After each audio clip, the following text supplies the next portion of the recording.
ушул ынтымагыбыздын жашааны болуп бир ынтымагыбыздын берекеси артып дегендей бизге буюрса адат болуп келатат. Шуну өткөн чогулушта да ат башында дагы буюрса эки балага берип, ошол жерде да айттык эле, токтотпойбуз, улантабыз. Кудай буюрса жакшылыкка бири-бирибизге себепчи бололу, бири-бирибиздин акыретибизге, бири-бирибиздин жакшылыгыбызга, бири-бирибизге көпчү болойлу депчи. Ошонун аркасы менен дагы Кудайым буюрса эң биринчи жаралган жер, эң биринчи кагылган тоо, эң биринчи дин тараган жерге дагы бир өзүбүздүн арабыздан эле дагы бир өзүбүздүн жигиттерден жиберейин. Кундузбек уулу Залкарбек Үртөгалиев.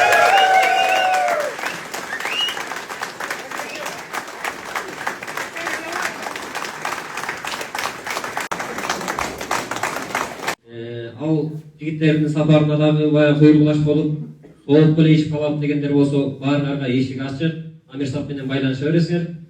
Кудай буюрса, кийинки оюндарда дагы, кийинки биздин чогулуштарыбызда дагы бул жашааныбыз токтобойт деген максатта ушундай иштер уюштурулуп жатат.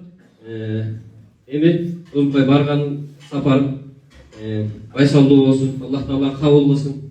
Кудай буюрса, ошол жака барганда Кабанын алдында ушунча көз турат, баарынын атынан пайгамбарыбызга салам айтып, Кабаны айланып таваф кылып жатканда, Сафа Марвадан ары бери жүгүрүп атканда, Равзада дегендей, ушул балдардын ынтымагы үчүн дуа кылыш сизге аманат.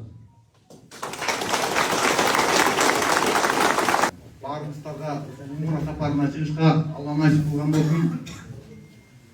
Мындан ары да мындан ары ынтымагыбыз мындан да өркүндөй берсин. Муну менен чектелбей, мындан да көп жакшы иштерди кылгандардан бололу.